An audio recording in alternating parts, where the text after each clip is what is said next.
Hello friends, good morning. I hope आप लोग काफ़ी अच्छे होंगे, स्वस्थ होंगे और आपकी पढ़ाई अच्छी चल रही होगी। दोस्तों, आज हम करने वाले हैं सेट नंबर 11।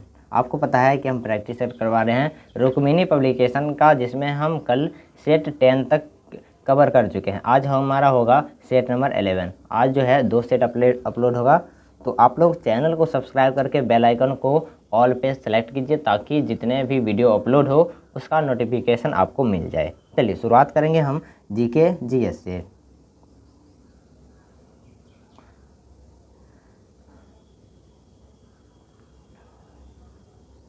और आप लोग वीडियो को पूरा ध्यान से देखिएगा, काफ़ी चीज़ें क्लियर हो जाएगी। चलिए शुरुआत करते हैं क्वेश्चन नंबर 51 से। द्वितीय गोलमेज सम्मेलन में कांग्रेस के एक प्रतिनिधि के रूप में भाग लेने के लिए महात्मा गांधी बम्बई से लंदन जिस पानी के जहाज़ में गए थे उसका नाम था। देखिए, क्वेश्चन एकदम सिंपल कर रहा है कि द्वितीय गोलमेज सम्मेलन में भाग लेने के लिए महात्मा गांधी बम्बई से लंदन किस पानी के जहाज़ से गए थे, उसका नाम क्या था पानी के जहाज़ का? SS Rajputana. Option number A यहाँ पर आपका राइट आंसर हो जाएगा। द्वितीय गोलमेज सम्मेलन में भाग लेने के लिए महात्मा गांधी बम्बई से लंदन जिस पानी के जहाज से गए थे उसका नाम क्या था? SS राजपुताना। चलिए आगे है क्वेश्चन नंबर 52। बाल विवाह प्रथा को नियंत्रित करने हेतु 1872 के सिविल मैरिज एक्ट ने लड़कियों के विवाह की न्यूनतम उम्र कितनी निर्धारित की थी? 14 वर्ष। ऑप्शन नंबर ए यहाँ पर आपका राइट आंसर हो जाएगा।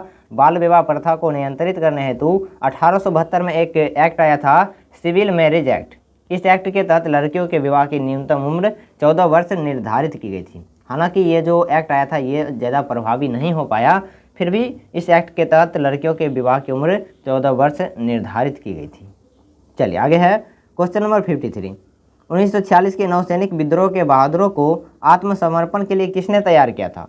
पटेल और नेहरू जी ने। ऑप्शन नंबर बी यहाँ पर आपका राइट आंसर देगा। 1940 के नौसैनिक विद्रोह के बहादुरों को आत्मसमर्पण के लिए किसने तैयार किया था? पटेल और नेहरू जी ने। चलिए आगे है क्वेश्चन नंबर 54। नौसैनिक विद्रोह में हिंदू मुस्लिम एकता पर किसकी टिप्पणी थी कि हिंसात्मक कार्यवाही के लिए हिंदू और मुसलमानों का एक होना अपवित्र बात है? Gandhi ji. Option number B यहाँ पर आपका राइट आंसर हो जाएगा। गांधी जी का कहना था कि हिंसात्मक कार्यवाही के लिए हिंदू और मुसलमानों का एक होना अपवित्र बात है। और ये जो कहा गया था किस संदर्भ में कहा गया था? नौसैनिक विद्रोह के संदर्भ में कहा गया था। चलिए नेक्स्ट है क्वेश्चन नंबर 55। निम्न में से किस संशोधन अधिनियम को बंदोबस्त कानून के नाम से जाना जाता है? संशोधन अधिनियम 1781 को। ऑप्शन नंबर सी यहाँ पर आपका राइट आंसर होगा। निम्न में से किस संशोधन अधिनियम को बंदोबस्त कानून के नाम से जाना जाता है? एक्ट ऑफ सेटलमेंट के नाम से जाना जाता है संशोधन अधिनियम 1781 को। और ये एक्ट कब आया था? जब 1773 में एक्ट आया था, रेगुलेटिंग एक्ट। इसकी जो कमियां थी, इसकी जो खामियां थी, इसको दूर करने के लिए 1781 में एक एक्ट आया था जिसको एक्ट ऑफ सेटलमेंट कहा जाता है, बंदोबस्त कानून कहा जाता है। चलिए आगे बढ़ते हैं क्वेश्चन नंबर 56। 1878 का वर्नाकुलर प्रेस एक्ट किसने रद्द किया था?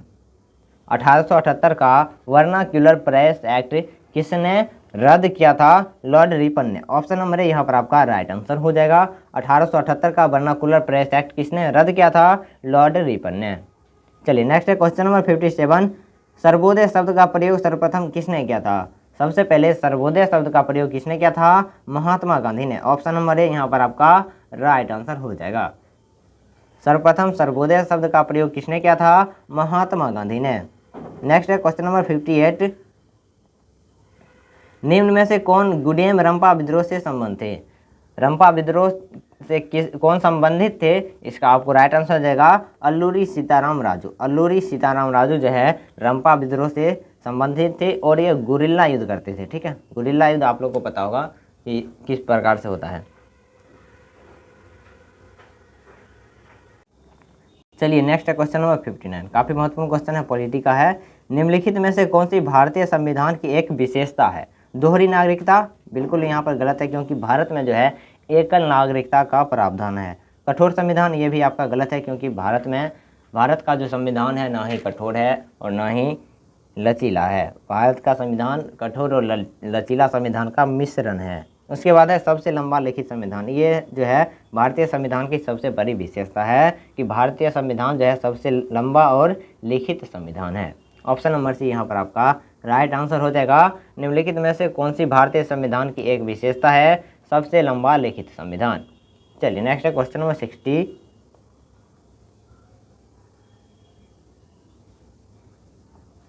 भारतीय संविधान के निम्नलिखित में से किस अनुच्छेद के तहत अवसरों की समानता में नागरिकों के पिछड़े वर्ग के लिए उचित वर्गीकरण और प्रावधान शामिल है। इसका आपको राइट आंसर हो जाएगा अनुच्छेद 16 में। ऑप्शन नंबर बी यहाँ पर आपका राइट आंसर हो जाएगा। भारतीय संविधान के अनुच्छेद 16 के तहत अवसरों की समानता में नागरिकों के पिछड़े वर्ग के लिए उचित वर्गीकरण और प्रावधान शामिल है। चलिए आगे है क्वेश्चन नंबर 61। भारतीय संविधान के अनुच्छेद 39A में निम्नलिखित में से किसका उल्लेख किया गया है। ये जो है आपको पिछले सेट में क्वेश्चन था बट ये थोड़ा डिफरेंट था, ठीक है, उल्टा पूछा हुआ था। तो इसका देखिए राइट आंसर आपका क्या हो जाएगा। सबसे पहले क्वेश्चन देखते हैं। भारतीय संविधान के अनुच्छेद 39A में निम्नलिखित में से किसका उल्लेख किया गया है। समान न्याय को बढ़ावा देना और मुफ्त कानूनी सहायता प्राप्त करना। ऑप्शन नंबर सी यहाँ पर आपका राइट आंसर है। जो भी गरीब लोग हैं उनको मुफ्त में कानूनी सहायता मिलेगा। ये जो प्रावधान है कहाँ किया गया है, अनुच्छेद 39 के ए में, आर्टिकल 39 के ए में यह प्रावधान है कि समान न्याय को बढ़ावा देना और मुफ्त कानूनी सहायता प्रदान करना। गरीबों को मुफ्त कानूनी सहायता मिलेगा। चलिए नेक्स्ट है क्वेश्चन नंबर 62। जनता को राज्य के दमनकारी कार्यों से बचाने के लिए मौलिक अधिकारों की गारंटी दी गई है। न्यायिक निर्णय भारतीय संविधान के डैश द्वारा परिभाषित राज्य शब्द के दायरे का विस्तार करते हैं। एक बार फिर से क्वेश्चन देखिए, काफ़ी महत्वपूर्ण क्वेश्चन है। जनता को राज्य के दमनकारी कार्यों से बचाने के लिए मौलिक अधिकारों को गारंटी दी गई है।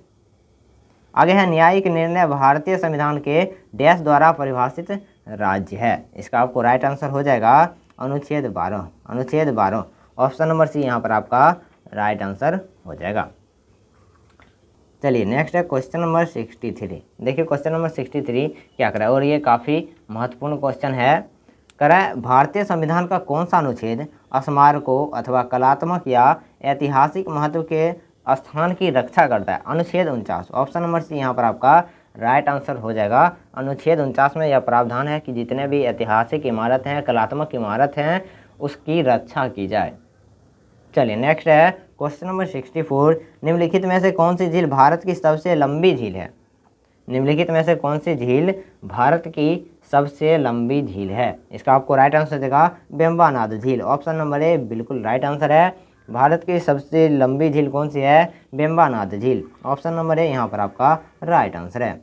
चलिए नेक्स्ट है क्वेश्चन नंबर 65। अगर आपको वीडियो पसंद आ रही है तो वीडियो को लाइक कर दीजिएगा।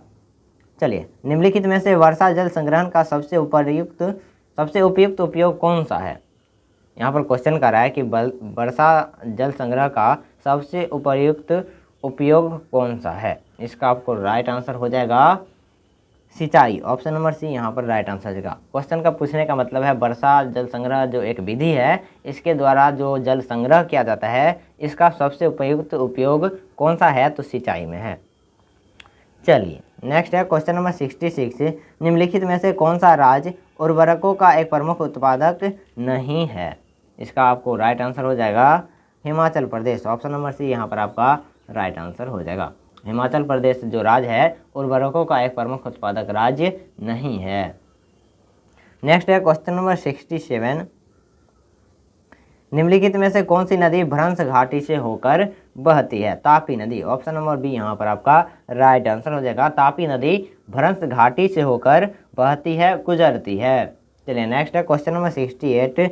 सिंधु नदी की कौन सी सहायक नदी समुद्र तल से 4000 मीटर की ऊंचाई पर रोहतांग दर्रे के पास से निकलती है। यह क्वेश्चन आपको काफ़ी महत्वपूर्ण है कि सिंधु नदी की कौन सी ऐसी सहायक नदी है जो समुद्र तल से 4000 मीटर की ऊंचाई पर रोहतांग दर्रे के पास से निकलती है। ब्यास नदी। ऑप्शन नंबर ए यहाँ पर आपका राइट आंसर है। ब्यास नदी जो है रोहतांग दर्रे के पास से निकलती है और यह समुद्र तल से 4000 मीटर की ऊंचाई पर है।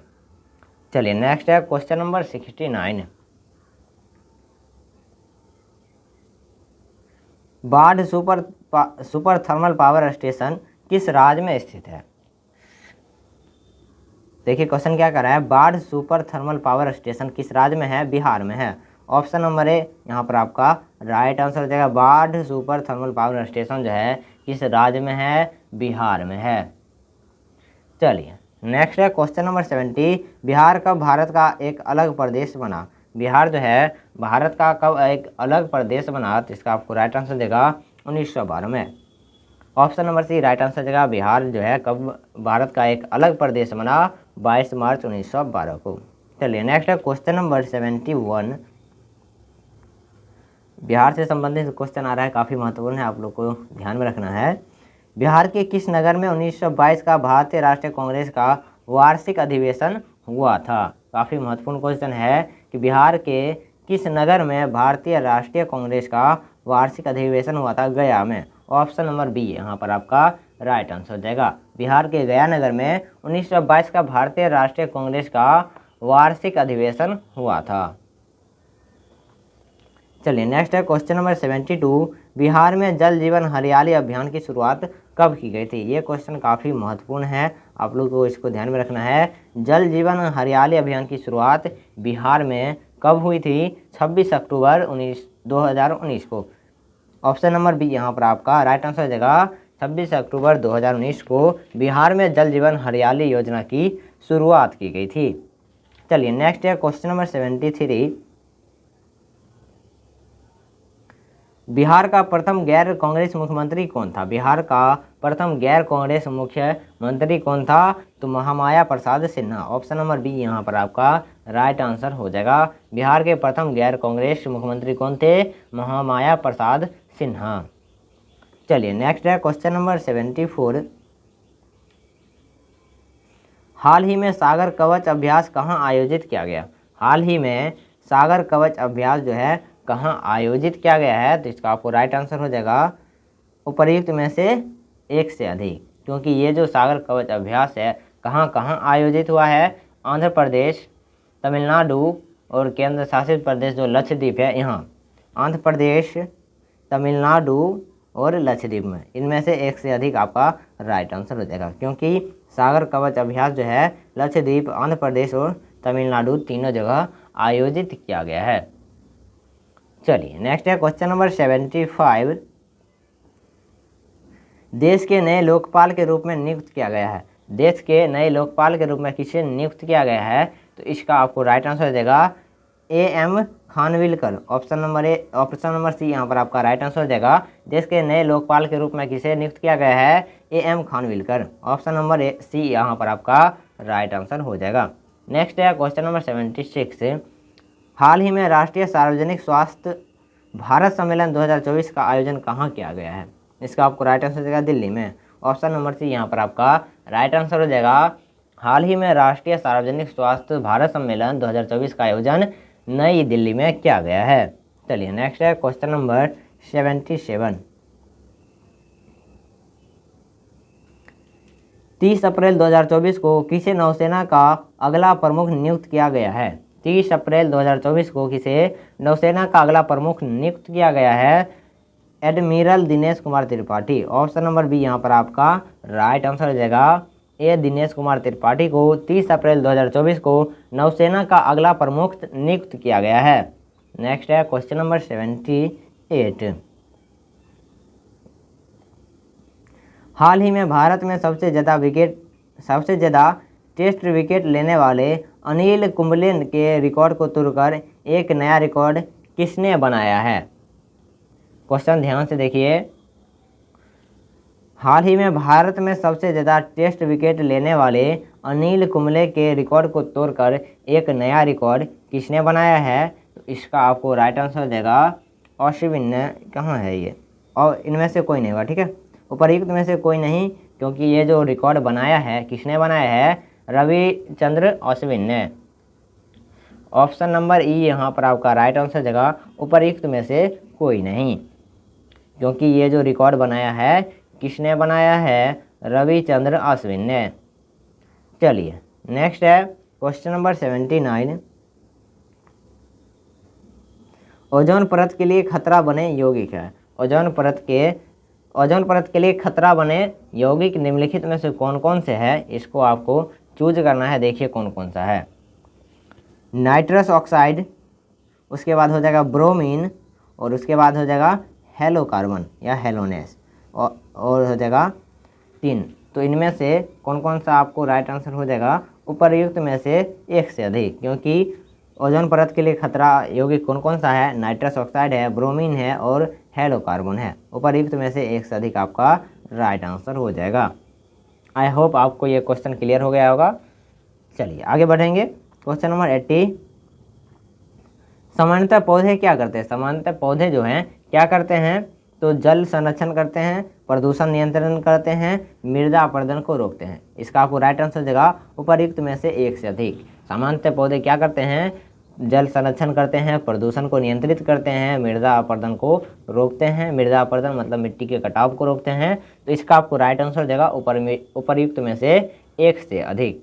सामान्यतः पौधे क्या करते हैं, जल संरक्षण करते हैं, प्रदूषण नियंत्रण करते हैं और मृदा अपरदन को रोकते हैं। चलिए नेक्स्ट है क्वेश्चन नंबर 81, ब्रोंकाइटिस रोग का कारण क्या है। ब्रोंकाइटिस रोग का कारण क्या है, तो इसका आपको राइट आंसर हो जाएगा उपर्युक्त में से कोई नहीं। ऑप्शन नंबर ई यहाँ पर आपका राइट आंसर हो जाएगा, क्योंकि ब्रोंकाइटिस रोग का कारण क्या है, धूम्रपान है। चलिए आई होप आपको ये क्वेश्चन क्लियर हो गया होगा, क्योंकि ब्रोंकाइटिस रोग का कारण क्या है, धूम्रपान है, धूम्रपान। चलिए आगे बढ़ेंगे। क्वेश्चन नंबर 82, पारिस्थितिकीय पिरामिड की संकल्पना किसने दी थी। पारिस्थितिकीय पिरामिड की संकल्पना किसने दी थी, इसका आपको राइट आंसर हो जाएगा Charles Elton. Option number C यहाँ पर आपका राइट आंसर हो जाएगा, पारिस्थितिकीय पिरामिड की संकल्पना चार्ल्स एल्टन ने दिया था। चलिए नेक्स्ट है क्वेश्चन नंबर 83, नाइट्रोजन स्थिरीकरण जीवाणु कौन है। नाइट्रोजन स्थिरीकरण जीवाणु कौन है, तो इसका आपको राइट आंसर देगा उपर्युक्त में से एक से अधिक, क्योंकि नाइट्रोजन स्थिरीकरण जीवाणु कौन कौन से हैं, राइजोबियम है, क्लोरोबियम है, ये दोनों जो हैं, और उसके बाद है एजेटोबैक्टर। ऑप्शन नंबर डी यहाँ पर आपका राइट आंसर हो जाएगा कि नाइट्रोजन स्थिरीकरण जीवाणु कौन कौन से हैं, राइजोबियम है, क्लोरोबियम है और एजेटोबैक्टर जो है नाइट्रोजन स्थिरीकरण जीवाणु है। इसलिए इसका आपको राइट आंसर हो जाएगा उपर्युक्त में से एक से अधिक। ऑप्शन नंबर डी उपर्युक्त में से एक से अधिक आपका राइट आंसर हो जाएगा। नेक्स्ट है क्वेश्चन नंबर 84, समताप मंडल में ओजोन के स्तर को प्राकृतिक रूप से विनियमित किसके द्वारा किया जाता है। समताप मंडल में ओजोन के स्तर को प्राकृतिक रूप से विनियमित किसके द्वारा किया जाता है, नाइट्रोजन डाइऑक्साइड द्वारा। ऑप्शन नंबर बी यहाँ पर आपका राइट आंसर हो जाएगा, समताप मंडल में ओजोन के स्तर को प्राकृतिक रूप से नाइट्रोजन डाइऑक्साइड द्वारा विनियमित किया जाता है। चलिए आगे बढ़ेंगे। क्वेश्चन नंबर 85,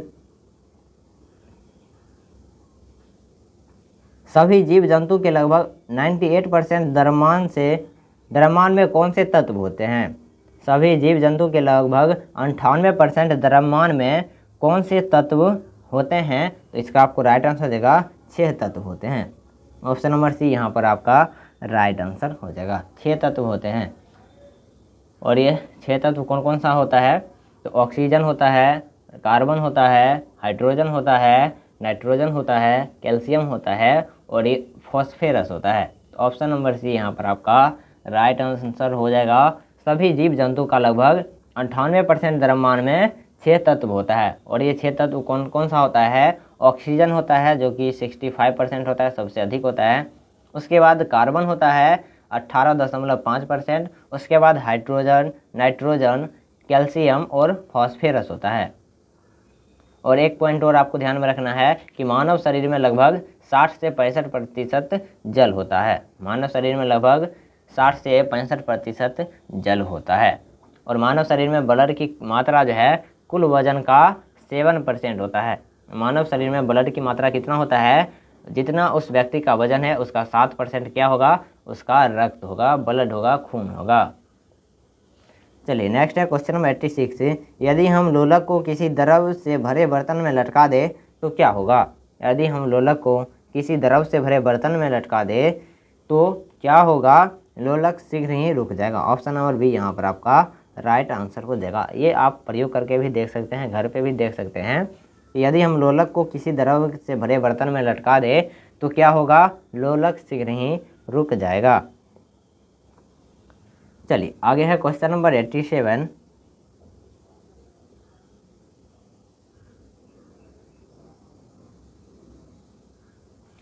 कोई वस्तु नियत त्वरण के साथ विराम से चलना शुरू करती है तो इसका वेग कितना होगा। देखिए क्वेश्चन काफ़ी महत्वपूर्ण है। रुका रहा है कोई वस्तु नियत त्वरण के साथ विराम से चलना शुरू करता है, इसका वेग कितना होगा। तो इसका आपको राइट आंसर हो जाएगा सीधे समय के लिए समानुपातिक। सीधे समय के लिए समानुपातिक। चलिए आगे बढ़ेंगे। आई होप आपको ये क्लियर हो गया होगा कि कोई वस्तु नियत त्वरण के साथ विराम से चलना शुरू करता है तो इसका वेग कितना होगा। सीधे समय का समानुपातिक होगा। समय का समानुपातिक होगा। चलिए आगे है क्वेश्चन नंबर 88।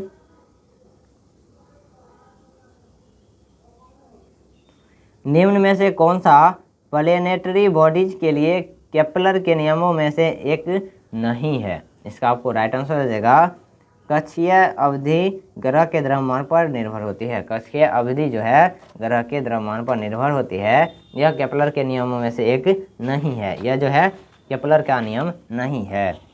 चलिए नेक्स्ट है क्वेश्चन नंबर 89।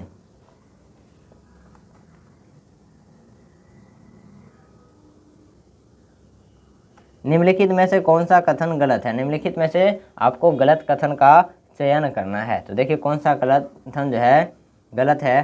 ठोस पदार्थों का आकार अनिश्चित होता है। ये कथन आपका गलत है। तो हमारा राइट आंसर हो जाएगा ऑप्शन नंबर ए, क्योंकि ठोस पदार्थों का आकार जो है निश्चित होता है। ठोस पदार्थों का आकार क्या होता है। निश्चित होता है। ऐसा क्वेश्चन हम एनसीईआरटी में करवा चुके हैं। आप लोग अगर एनसीईआरटी सीरीज का वीडियो नहीं देखे हैं तो चैनल पर जाकर देख लीजिए, प्लेलिस्ट बना हुआ है। चलिए नेक्स्ट है क्वेश्चन नंबर 90। तीसरे आवर्त में मौजूद तत्वों में कितनी कक्षाएं होती है। तीसरे आवर्त में मौजूद तत्वों में कितनी कक्षाएं होती है। इसका आपको राइट आंसर हो जाएगा के, एल और एम। ऑप्शन नंबर ए यहाँ पर आपका राइट आंसर हो जाएगा। तीसरे आवर्त में मौजूद तत्वों में के, एल और एम कक्षाएं होती है। चलिए नेक्स्ट है क्वेश्चन नंबर 91। निम्नलिखित में से कौन सा लवण अम्लीय है। निम्नलिखित में से कौन सा लवण ऐसा है जो अम्लीय है। इसका आपको राइट आंसर हो जाएगा ammonium phosphate. Option number C यहाँ पर आपका राइट आंसर हो जाएगा। अमोनियम फॉस्फेट जो है ये लवण जो है अम्लीय होता है। अमोनियम फॉस्फेट अम्लीय होता है। चलिए नेक्स्ट है क्वेश्चन नंबर 92। जीवाणुओं में श्वसन क्रिया का केंद्र होता है। जीवाणुओं में श्वसन क्रिया का केंद्र कौन सा होता है। मीसोसोम होता है। ऑप्शन नंबर ए यहाँ पर आपका राइट आंसर हो जाएगा। जीवाणुओं में श्वसन क्रिया का केंद्र मीसोसोम होता है। नेक्स्ट है क्वेश्चन नंबर 93। एक फूल के प्रजनन का भाग कौन सा है। एक फूल के प्रजनन का भाग कौन सा है। तो इसका आपको राइट आंसर हो जाएगा पुंकेसर और कार्पलस। ऑप्शन नंबर ए यहाँ पर आपका राइट आंसर हो जाएगा। पुंकेसर और कार्पलस जो है फूल के प्रजनन का भाग है। नेक्स्ट है क्वेश्चन नंबर 94। यकृत में यूरिया का संश्लेषण किसके द्वारा होता है। यकृत में यूरिया का संश्लेषण किसके द्वारा होता है। ऑर्निथिन चक्र द्वारा। ऑप्शन नंबर सी यहाँ पर आपका राइट आंसर हो जाएगा। यकृत में यूरिया का संश्लेषण किसके द्वारा होता है। ऑर्निथिन चक्र द्वारा। ऑर्निथिन चक्र द्वारा। ऑप्शन नंबर सी यहाँ पर आपका राइट आंसर हो जाएगा। ऑर्निथिन चक्र द्वारा यकृत में यूरिया का संश्लेषण होता है। ऑर्निथिन चक्र द्वारा यकृत में यूरिया का संश्लेषण होता है। चलिए आगे है क्वेश्चन नंबर 95। उस डच का नाम बताइए जिसने भारत में आधुनिक शिक्षा के संवर्धन में राजा राम मोहन राय की मदद की। उस डच का मतलब डच के एक ऐसे व्यक्ति का नाम बताना है जिसने भारत में आधुनिक शिक्षा के संवर्धन में, आधुनिक शिक्षा की वृद्धि में राजा राम मोहन राय की मदद की थी। इसका आपको राइट आंसर हो जाएगा David Hare. Option number A यहाँ पर आपका राइट आंसर हो जाएगा डेविड हेयर ने राजा राम मोहन की मदद की थी आधुनिक शिक्षा के संवर्धन में। आई होप आपको ये क्लियर हो गया होगा क्वेश्चन। चलिए आगे है क्वेश्चन नंबर 96। सहायक संधि की प्रणाली को स्वीकार करने वाला पहला भारतीय मूल का शासक कौन था? हैदराबाद का निजाम था। ऑप्शन नंबर बी यहाँ पर आपका राइट आंसर हो जाएगा। सहायक संधि की प्रणाली को स्वीकार करने वाला पहला भारतीय मूल का शासक कौन था? हैदराबाद का निजाम था। चलिए नेक्स्ट है क्वेश्चन नंबर 97। काफ़ी महत्वपूर्ण है। मोपला विद्रोह किन वर्षों के दौरान हुआ था? मोपला विद्रोह जो है किस वर्ष में हुआ था? 1921-22 में। ऑप्शन नंबर ए यहाँ पर आपका राइट आंसर हो जाएगा। आपको ये जो विद्रोह है इसमें आपको आधुनिक भारत में जो विद्रोह हुए थे मतलब स्वतंत्रता संग्राम के दौरान, स्वतंत्रता आंदोलन के दौरान, उसको ध्यान में रखना है। और इससे पहले जितने भी जनजातीय विद्रोह हुआ है, छोटा मोटा जो विद्रोह हुआ है उसको ध्यान में रखना है, ठीक है। जिसकी चर्चा आप लोग बहुत ही कम बुक में देखते हैं, यहीं से क्वेश्चन पूछेगा। ये जो विद्रोह पूछेगा जनजातीय विद्रोह, बिल्कुल छोटा मोटा जो विद्रोह हुआ था उसको पूछेगा। जैसे मोपला विद्रोह हो गया, रंपा विद्रोह हो गया, इस प्रकार का विद्रोह पूछेगा, आपको इसको ध्यान में रखना है। चलिए नेक्स्ट है क्वेश्चन नंबर 98। भारत के राजनीतिक प्रयासों का लक्ष्य स्वराज था। दादा भाई नौरोजी ने इस लक्ष्य की घोषणा कब की थी? इसका आपको राइट आंसर देगा कलकत्ता अधिवेशन 1906 में यह घोषणा की गई थी कि भारत के राजनीतिक प्रयासों का लक्ष्य क्या है? स्वराज है। भारत के राजनीतिक प्रयासों का लक्ष्य क्या है? स्वराज है। और इसकी घोषणा जो है दादा भाई नौरोजी ने कलकत्ता अधिवेशन 1906 में किए थे। चलिए नेक्स्ट है क्वेश्चन नंबर 99। सिपाही विद्रोह के दौरान गवर्नर जनरल कौन था? ये देखिए आ गया 1857 की क्रांति से सिपाही विद्रोह के दौरान गवर्नर जनरल कौन था? लॉर्ड कैनिंग था। ऑप्शन नंबर ए यहाँ पर आपका राइट आंसर हो जाएगा। सिपाही विद्रोह 1857 के दौरान गवर्नर जनरल कौन था? लॉर्ड कैनिंग था। नेक्स्ट है क्वेश्चन नंबर 100। गांधी जी के गिरफ्तार होने के बाद धरासन साल्ट वर्क्स पर हमला करने हेतु की गई यात्रा का नेतृत्व किसने किया था? इसका आपको राइट आंसर क्या हो जाएगा? अब्बास तैयब जी। ऑप्शन नंबर सी आपका राइट आंसर हो जाएगा कि गांधी जी के गिरफ्तार होने के बाद धरासन साल्ट वर्क्स पर हमला करने हेतु जो यात्रा हुई थी उसका नेतृत्व किसने किया था? अब्बास तैयब जी। ऑप्शन नंबर सी यहाँ पर आपका राइट आंसर हो जाएगा। फ्रेंड्स यहाँ पर हम 100 क्वेश्चन कंप्लीट कर लिए हैं। अभी तक आप लोग वीडियो को लाइक नहीं किए हैं तो वीडियो को एक लाइक और एक प्यारा सा कमेंट कर दीजिएगा ताकि मुझे काफ़ी ज़्यादा मोटिवेशन मिले। चलिए शुरुआत करते हैं क्वेश्चन नंबर 101 से। 1857 के प्रथम स्वतंत्रता संग्राम के दौरान कानपुर क्षेत्र ने अंग्रेज शासन का विरोध करना शुरू किया, जहां नाना साहब के डैश स्थित महल की इसके मुख्यालय के रूप में प्रयोग किया गया था। इसका आपको राइट आंसर हो जाएगा बिठूर। बिठूर में स्थित एक महल था, इसके मुख्यालय के रूप में प्रयोग किया गया था। देखिए सिंपल क्वेश्चन है, आपको क्वेश्चन को एक बार फिर से पढ़ना है। देखिए क्या कर रहा है कि 1857 के प्रथम स्वतंत्रता संग्राम के दौरान कानपुर क्षेत्र ने अंग्रेज शासन का विरोध करना शुरू किया था। ठीक है, कानपुर क्षेत्र से अंग्रेजी शासन का विरोध हुआ था, जहां नाना साहब के बिठूर स्थित महल को इसका मुख्यालय के रूप में प्रयोग किया गया था। इस विद्रोह के मुख्यालय के रूप में किसका प्रयोग किया गया था? नाना साहब के बिठूर स्थित महल का प्रयोग किया गया था। चलिए नेक्स्ट है क्वेश्चन नंबर 102। अनुच्छेदों का निम्नलिखित में से कौन सा समुच्चय भारतीय संविधान में आपातकालीन प्रावधानों की विशेषता से संबंधित है? इसका आपको राइट आंसर देगा 352 से 360। ऑप्शन नंबर बी यहाँ पर आपका राइट आंसर हो जाएगा। अनुच्छेद 352 से 360 समुच्चय भारतीय संविधान में आपातकालीन प्रावधानों की विशेषता से संबंधित है। चलिए नेक्स्ट है क्वेश्चन नंबर 103। भारत में कौन सा अधिनियम 3 सूचियों के आधार पर केंद्र और राज्यों बीच शक्तियों का विभाजन करता है? इसका आपको राइट आंसर देगा 1935। ऑप्शन नंबर सी, भारत में कौन सा अधिनियम 3 सूचियों के आधार पर केंद्र और राज्यों के बीच शक्तियों का विभाजन करता है? ये जो अधिनियम 1935 का था वो, ठीक है, 1935 के अधिनियम जो है 3 सूचियों के आधार पर केंद्र और राज्यों के बीच शक्तियों का विभाजन करता है। चलिए नेक्स्ट है क्वेश्चन नंबर 104। ग्राम सभा एक या अधिक संख्या में निगरानी समिति का गठन कर सकती है। इस समिति का गठन किसके द्वारा किया जा सकता है? तो इसका आपको राइट आंसर हो जाएगा ऐसे व्यक्तियों से जो ग्राम पंचायत के सदस्य नहीं हो। ऑप्शन नंबर ए यहाँ पर आपका राइट आंसर हो जाएगा। ग्राम सभा एक या अधिक संख्या में निगरानी समिति का गठन कर सकती है। इस समिति का गठन ऐसे व्यक्ति द्वारा किया जाता है जो ग्राम पंचायत के सदस्य नहीं होते हैं, जो ग्राम पंचायत के सदस्य नहीं होते हैं। नेक्स्ट है क्वेश्चन नंबर 105। अंटार्कटिक महाद्वीप की मुख्य भूमि की खोज करने वाला व्यक्ति निम्न में से कौन है? अंटार्कटिक महाद्वीप की मुख्य भूमि की खोज करने वाला व्यक्ति कौन है? इसका आपको राइट आंसर दे देगा Fabian Bellingshausen. Option number C यहाँ पर आपका राइट आंसर हो जाएगा फेबियन बेलिंगशॉसेन जो है अंटार्कटिक महाद्वीप की मुख्य भूमि की खोज करने वाला व्यक्ति है। चलिए नेक्स्ट है क्वेश्चन नंबर 106। पंचायतों के निर्वाचन में चुनाव लड़ने के लिए उम्मीदवार की न्यूनतम आयु कितनी होनी चाहिए? 21 वर्ष। ऑप्शन नंबर ए यहाँ पर आपका राइट आंसर हो जाएगा। पंचायतों के निर्वाचन में चुनाव लड़ने के लिए उम्मीदवार की न्यूनतम आयु कितनी होनी चाहिए? 21 वर्ष। चलिए नेक्स्ट है क्वेश्चन नंबर 107।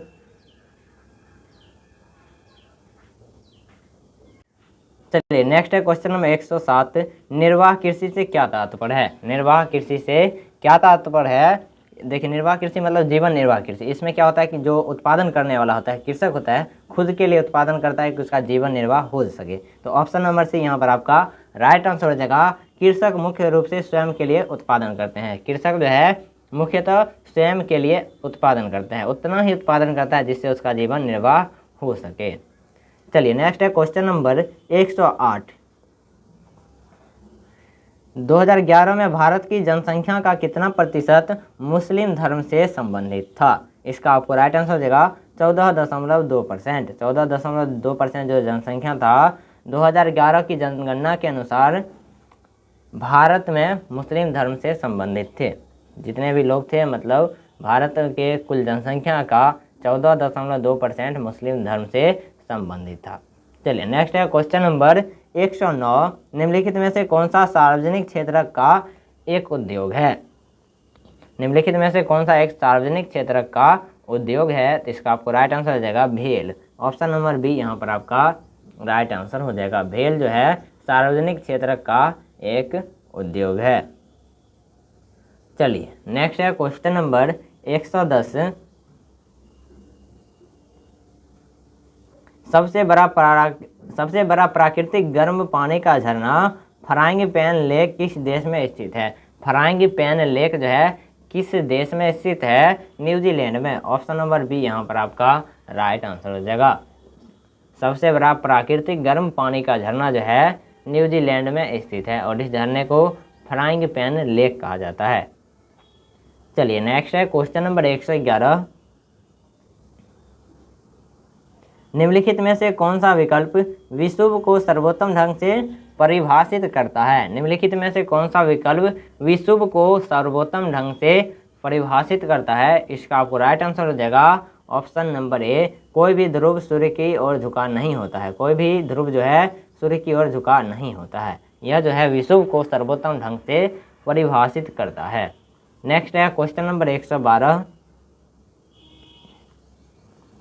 निम्नलिखित में से किस कारण से मुद्रा को अन्य भौतिक परिसंपत्तियों से अलग किया जा सकता है जो मूल्य के संचय का कार्य कर सकते हैं? इसका आपको राइट आंसर हो जाएगा ऑप्शन नंबर बी। मुद्रा का संचय करना आसान होता है। ऑप्शन नंबर बी यहाँ पर आपका राइट आंसर हो जाएगा। मुद्रा का संचय करना आसान होता है। नेक्स्ट है क्वेश्चन नंबर 113। आरबीआई ने किस वर्ष माइक्रो फाइनेंस ऋणों के लिए नियामक ढांचा पेश किया था? इसका आपको राइट आंसर हो जाएगा 2022। ऑप्शन नंबर सी यहाँ पर आपका राइट आंसर हो जाएगा। आरबीआई ने 2022 में माइक्रो फाइनेंस ऋणों के लिए नियामक ढांचा पेश किया था। नेक्स्ट है क्वेश्चन नंबर 114। कोपेन के वर्गीकरण के अनुसार कौन सा अक्षर कोड कर्क रेखा के दक्षिण में प्रायद्वीपीय भारत के सबसे बड़े हिस्से में पाए जाने वाले शुष्क सर्दियों के मौसम के साथ उष्णकटिबंधीय जलवायु को दर्शाता है। इसका आपको राइट आंसर हो जाएगा AW। ऑप्शन नंबर सी यहाँ पर आपका राइट आंसर हो जाएगा। कोपेन के वर्गीकरण के अनुसार AW अक्षर कोड जो है कर्क रेखा के दक्षिण में प्रायद्वीपीय भारत के सबसे बड़े हिस्से में पाए जाने वाले शुष्क सर्दियों के मौसम के साथ उष्णकटिबंधीय जलवायु को दर्शाता है। चलिए नेक्स्ट है क्वेश्चन नंबर 115। निम्नलिखित में से कौन सी बीमारी विश्वव्यापी उन्मूलन के लिए एक संभावित दावेदार है? इसका आपको राइट आंसर देगा पोलियो। ऑप्शन नंबर सी यहाँ पर आपका राइट आंसर है। पोलियो बीमारी जो है विश्वव्यापी उन्मूलन के लिए एक संभावित दावेदार है। चलिए नेक्स्ट है क्वेश्चन नंबर 116।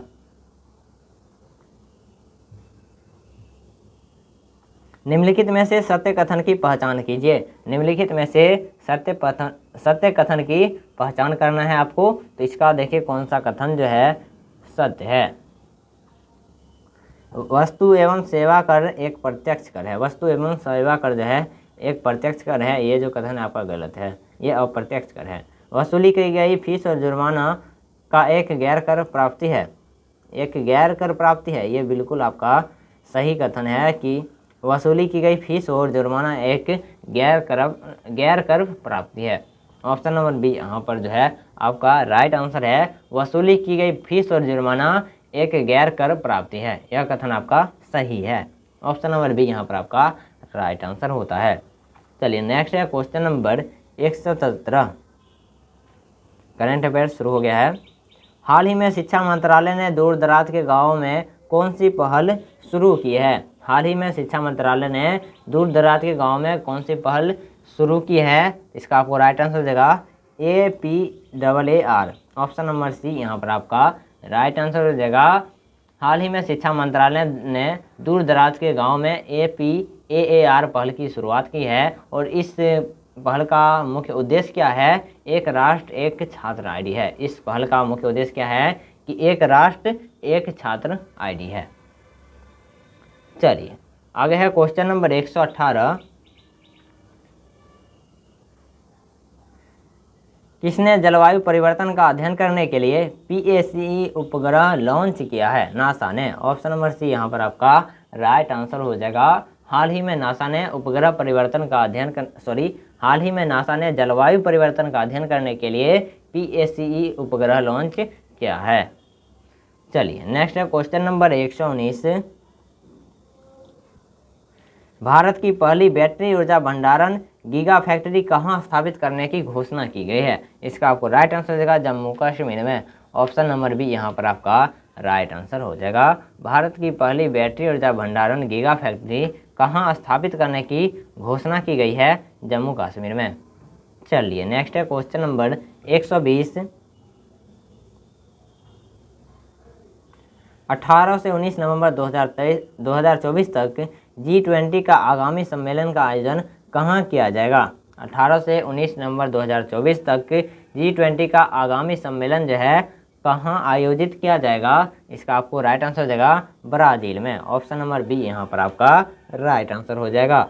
18 से 19 नवंबर 2024 तक G20 का आगामी सम्मेलन का आयोजन ब्राज़ील में किया जाएगा। चलिए नेक्स्ट है क्वेश्चन नंबर 121। भारतीय नौसेना ने किस वर्ष को नौसेना असैन्य का वर्ष घोषित किया है? भारतीय नौसेना ने किस वर्ष को नौसेना असैन्य का वर्ष घोषित किया है? इसका आपको राइट आंसर हो जाएगा 2024। ऑप्शन नंबर बी यहाँ पर आपका राइट आंसर हो जाएगा। भारतीय नौसेना ने किस वर्ष को नौसेना असैन्य का वर्ष घोषित किया है? 2024 को। नेक्स्ट है क्वेश्चन नंबर 122। देखिए यहाँ पे सुमेलित करना है। सुमेलित करिए सूची 1 को सूची 2 से। देखिए क्या है, पहला है ओजोन क्षरण, उसके बाद है CO2 न्यूनीकरण, उसके बाद है सतत विकास संकटकारी अपशिष्ट, और सूची 2 में है basal convention, Kyoto protocol, Rio summit और मॉन्ट्रियल प्रोटोकॉल। देखिए मिलान करते हैं। सबसे पहला है ओजोन क्षरण मॉन्ट्रियल प्रोटोकॉल। ठीक है, ओजोन क्षरण का संबंध किससे है? मॉन्ट्रियल प्रोटोकॉल से है। पहला हो जाएगा पहला का ए का हो जाएगा 4, ए का क्या हो जाएगा, ए का हो जाएगा 4। देखिए ए का 4 किस में है, ए का 4 हो जाएगा आपको ऑप्शन नंबर बी में, ऑप्शन नंबर बी में देखिए, और ए का 4 हो जाएगा। उसके बाद है बी का, देखिए अब क्या होगा, CO2 न्यूनीकरण क्योटो प्रोटोकॉल, कार्बन डाइऑक्साइड का न्यूनीकरण किया जाना चाहिए। यह क्योटो प्रोटोकॉल में कहा गया था सभी देशों को कि कार्बन डाइऑक्साइड का उत्सर्जन है आप लोग कम कीजिए। चलिए, तो उसके बाद हो जाएगा बी का क्या हो जाएगा, 2 हो जाएगा, जो कि ऑप्शन नंबर बी में ही है। ज़्यादा हमको मिलान करने की अब ज़रूरत नहीं है क्योंकि हमारा आंसर अब मिल चुका है। फिर भी हम आगे देख लेते हैं, सी का क्या हो जाएगा, सतत विकास का क्या हो जाएगा, रियो समिट, सतत विकास की अवधारणा जो है रियो समिट, और उसके बाद हो जाएगा संकटकारी अपशिष्ट वेसल कन्वेंशन। चलिए, आई होप आपको क्वेश्चन नंबर 122 क्लियर हो गया होगा। तो आगे बढ़ते हैं, क्वेश्चन नंबर 123, भूतापीय ऊर्जा का अधिकतम उपयोग कहाँ होता है, भूतापीय ऊर्जा का अधिकतम उपयोग जो है कहाँ होता है, तो इसका आपको राइट आंसर हो जाएगा आइसलैंड, ऑप्शन नंबर ए यहाँ पर आपका राइट आंसर हो जाएगा। भूतापीय ऊर्जा का अधिकतम उपयोग आइसलैंड में होता है।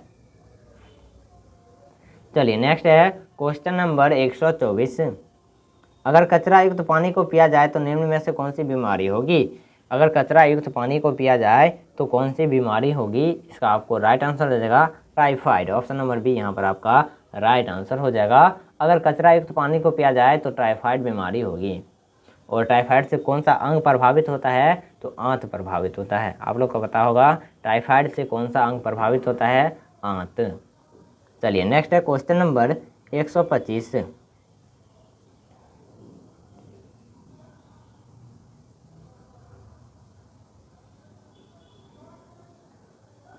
रासायनिक तत्वों विशेष रूप से नाइट्रोजन और फॉस्फोरस मिश्रित यौगिकों तत्वों से पारिस्थितिकी तंत्र की संपन्नता को क्या कहते हैं। क्वेश्चन एक बार फिर से देखिए, रासायनिक तत्वों विशेष रूप से नाइट्रोजन फॉस्फोरस मिश्रित यौगिकों तत्वों से पारिस्थितिकी तंत्र की संपन्नता को क्या कहते हैं, तो इसका आपको राइट आंसर हो जाएगा यूट्रोफिकेशन, ऑप्शन नंबर ए यहाँ पर आपका राइट आंसर हो जाएगा। रासायनिक तत्वों विशेष रूप से नाइट्रोजन फॉस्फोरस मिश्रित यौगिक तत्व से पारिस्थितिकी तंत्र इकोसिस्टम की संपन्नता को क्या कहते हैं, यूट्रोफिकेशन, ऑप्शन नंबर ए यहाँ पर आपका राइट आंसर हो जाएगा। चलिए नेक्स्ट है क्वेश्चन नंबर 126, निम्न में से कौन सा एक पोषणीय कैल्शियम का एक अच्छा स्रोत है, निम्न में से कौन सा पोषणीय कैल्शियम का एक अच्छा स्रोत है, इसका आपको राइट आंसर हो जाएगा मलाई उतारा हुआ दूध, ऑप्शन नंबर सी यहाँ पर आपका राइट आंसर हो जाएगा। मलाई उतारा हुआ दूध पोषणीय कैल्शियम का एक अच्छा स्रोत है। चलिए नेक्स्ट है क्वेश्चन नंबर 127,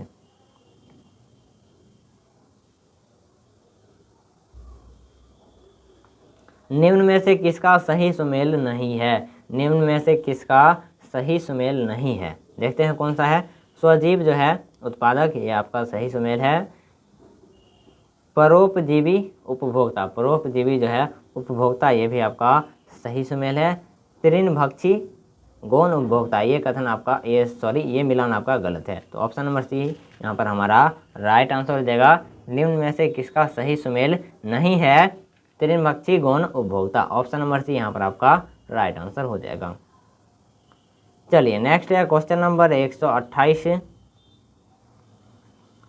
दूर दृष्टि दोष से पीड़ित व्यक्ति की स्पष्ट दृष्टि की न्यूनतम दूरी 60 सेंटीमीटर है। चश्मे के लेंस प्रयुक्त करने पर यह दूरी घटकर 12 सेंटीमीटर रह जाती है। लेंस की क्षमता क्या है, देखिए एक दूरदृष्टि दोष से पीड़ित व्यक्ति है, उसकी स्पष्ट दृष्टि की न्यूनतम दूरी 60 सेंटीमीटर है। वैसे समान व्यक्ति का 25 सेंटीमीटर होता है, लेकिन उसका जो है 60 सेंटीमीटर है। और जब ये चश्मे के लेंस का प्रयोग करता है तो यह दूरी घटकर 12 सेंटीमीटर रह जाती है। तो लेंस की क्षमता क्या होगी, तो लेंस की क्षमता क्या होगी, इसका आपको राइट आंसर हो जाएगा option number B +20/3 dioptre, option number B यहाँ पर आपका राइट आंसर हो जाएगा। इसको आप सब्जेक्टिव में बना सकते हैं लेंस सूत्र का फॉर्मूला लगाकर 1/f = 1/v - 1/u, आप फॉर्मूला लगा के निकाल सकते हैं। चलिए नेक्स्ट है क्वेश्चन नंबर 129, प्रकाश एक माध्यम से जिसका अपवर्तनांक n1 है दूसरे माध्यम में जिसका अपवर्तनांक n2 है जाता है, यदि आपतन का कोण I तथा अपवर्तन का कोण R हो तो साइन I बटा साइन R किसके बराबर होता है। इसका आपको राइट आंसर हो जाएगा n2 बटा n1 के। ऑप्शन नंबर ए यहाँ पर आपका राइट आंसर होता है। चलिए आगे बढ़ते हैं। Question number 130।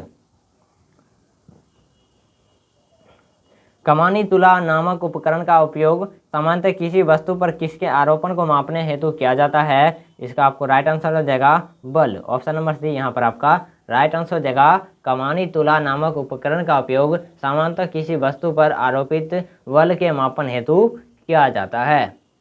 चलिए नेक्स्ट है क्वेश्चन नंबर 131। इनमें से कौन सी गैस है जो इंटर गैस नहीं है। इनमें से कौन सी गैस जो है इंटर गैस नहीं है। तो इसका आपको राइट आंसर हो जाएगा फ्रियोन। ऑप्शन नंबर सी यहाँ पर आपका राइट आंसर हो जाएगा फ्रियोन गैस जो है इंटर्न गैस नहीं है। फ्रियोन गैस जो है इंटर गैस नहीं है।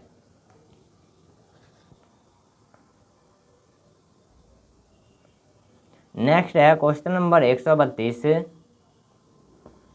कभी कभी यह देखा गया है कि जब हम किसी शीशे के बर्तन में गर्म दूध या जल डालते हैं तो वह चटक जाता है, इसका क्या कारण है। कभी कभी यह देखा जाता है कि जब हम किसी शीशे के बर्तन में गर्म दूध या जल डालते हैं तो वह चटक जाता है, इसका क्या कारण है। इसका कारण क्या है। खोलते हुए द्रव अधिक दाब उत्पन्न करते हैं। ऑप्शन नंबर बी यहाँ पर आपका राइट आंसर हो जाएगा खोलते हुए द्रव अधिक दाब उत्पन्न करते हैं। आपको यह प्रैक्टिकल करके भी देख सकते हैं कि गर्म दूध डाल के किसी शीशे के जार में या शीशे के बर्तन में तो वह शीशा जो है चटक जाएगा, फूट जाएगा। देखिए नेक्स्ट है क्वेश्चन नंबर 133।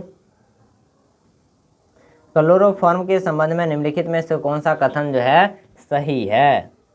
देखिए कौन सा कथन सही होता है। तो क्लोरोफॉर्म जो है द्रव ईंधन, ये जो कथन है आपका सही नहीं है। उसके बाद है संवेदना हारक, ये कथन आपका सही है। उसके बाद है फॉस्जिन उत्पन्न करता है, ये भी आपका सही है। तो इनमें से एक से अधिक आपका राइट आंसर हो जाएगा। ऑप्शन नंबर डी इनमें से एक से अधिक उपर्युक्त में से एक से अधिक आपका सही आंसर हो जाएगा। क्लोरोफॉर्म के संबंध में निम्नलिखित में से कौन सा कथन सही है। यह संवेदना हारक होता है और यह फॉस्जिन उत्पन्न करता है। चलिए नेक्स्ट है क्वेश्चन नंबर 134। फलों के पकने से पहले गिरने पर कुछ मामलों में उपज की महत्वपूर्ण हानि होती है, इसे किसके द्वारा रोका जा सकता है। फलों को पकने से पहले गिरने पर कुछ मामलों में उपज की महत्वपूर्ण हानि होती है, इसे किसके द्वारा रोका जा सकता है। ऑक्सीजन के छिड़काव द्वारा। ऑप्शन नंबर बी यहाँ पर आपका राइट आंसर हो जाएगा। ऑक्सीजन के छिड़काव के द्वारा फलों को पकने से पहले गिरने से रोका जा सकता है। नेक्स्ट है क्वेश्चन नंबर 135। स्वैच्छिक कार्यों के लिए सुनिश्चितता अंग विन्यास निर्वहन शरीर का संतुलन बनाए रखने के लिए मस्तिष्क का कौन सा भाग उत्तरदायी होता है। इसका आपको राइट आंसर हो जाएगा अनुमस्तिष्क। स्वैच्छिक कार्यों के लिए सुनिश्चितता अंग विन्यास निर्वहन शरीर का संतुलन बनाए रखने के लिए मस्तिष्क का कौन सा भाग उत्तरदायी होता है। तो अनुमस्तिष्क। ऑप्शन नंबर बी यहाँ पर आपका राइट आंसर हो जाएगा। आई होप आपको ये क्वेश्चन क्लियर हो गया होगा। दोस्तों इस सेट में जीके जीएस यहीं पे ख़त्म होता है। मिलते हैं एक नए वीडियो में प्रैक्टिस सेट नंबर 12 के साथ। तब तक चैनल को सब्सक्राइब कर लीजिए, बेल आइकन को ऑल पे सेलेक्ट कीजिए ताकि जो भी प्रैक्टिस सेट करवाए, जो भी वीडियो अपलोड हो उसका आपको नोटिफिकेशन मिल जाए। मिलते हैं नए वीडियो में। तब तक अगर वीडियो आपको पसंद आई है तो वीडियो को एक लाइक और एक प्यारा सा कमेंट कर दीजिए ताकि मुझे काफ़ी एनर्जी मिले, काफ़ी मोटिवेशन मिले। धन्यवाद। आप अपनी पढ़ाई को कंटिन्यू रखिए।